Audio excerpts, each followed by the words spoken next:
Many here in the U.S. are eagerly anticipating the easing of travel restrictions to Cuba. More than 5 decades ago, Americans frequented Cuba's white sandy beaches and resorts. With Obama's announcement of the restoration of diplomatic relations, travel agencies are now seeing a surge in American travelers inquiring about vacationing on the island. Tom Popper is president of Insight Cuba, which specializes in what's called people-to-people travel, legalized specialized travel to Cuba for Americans. Hi, Tom. Welcome to Arise America. Hi, Debbie.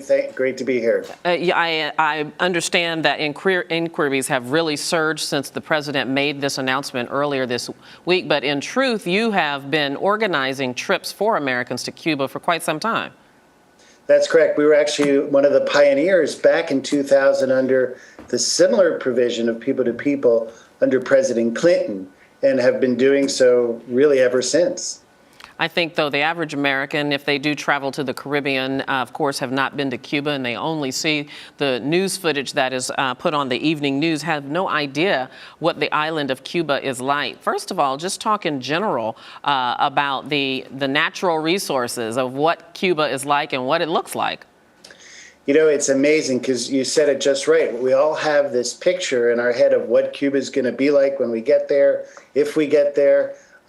And the thing that amazes most people is it's a bright society full of color, vibrance, culture, and they're a warm and happy people. And that's the first thing I think every American is astonished by, because we get questions all the time. How am I going to be treated when I get to Cuba?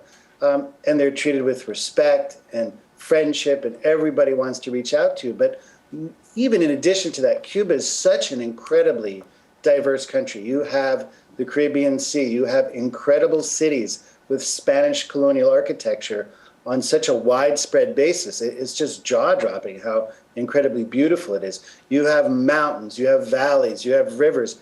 It really is a country that has it all. What do the beaches look like? I kind of want to know, Tom. They're incredibly beautiful, like many Caribbean destinations. They have that turquoise blue water and that soft white sand. What's unique about Cuba is it's unspoiled. Much of the coastline has been undeveloped, and there's thousands of miles of it. Back in 1996, they started tourism on the island and promoting beach destinations, but it hasn't reached any level that we see elsewhere. So there's a lot of incredibly beautiful coastline. Tom, tell us more about some of the cultural hotspots in Cuba. Well, a visit to Cuba, and you really can't avoid it, is not without music, dancing, and the arts. It is not just part of their culture, it is their culture.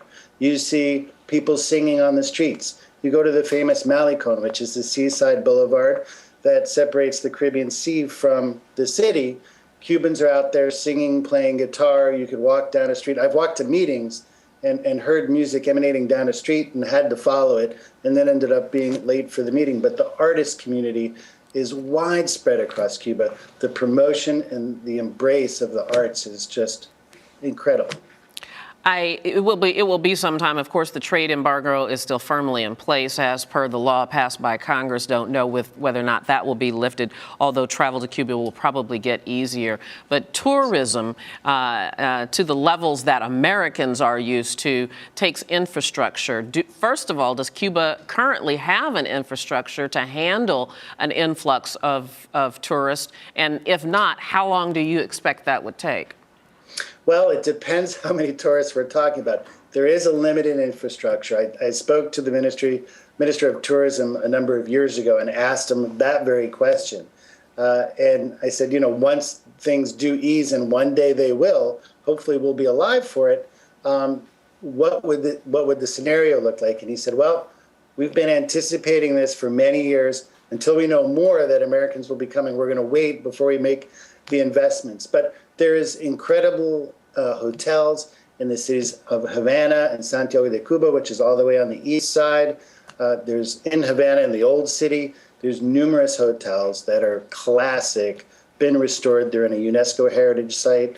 There are hotels that can accommodate many Americans across the island. So there is capacity, but like any destination, it will become popular. especially during the peak seasons of December through April. So it's a great time to go, and it's a great time to book your trip to Cuba and go now. Yeah, I suspect that when the time comes, it will be popular. If for no other reason, it's so close by. Tom Popper, thank you so much. Good to talk to you. Thank you, Debbie. Take care.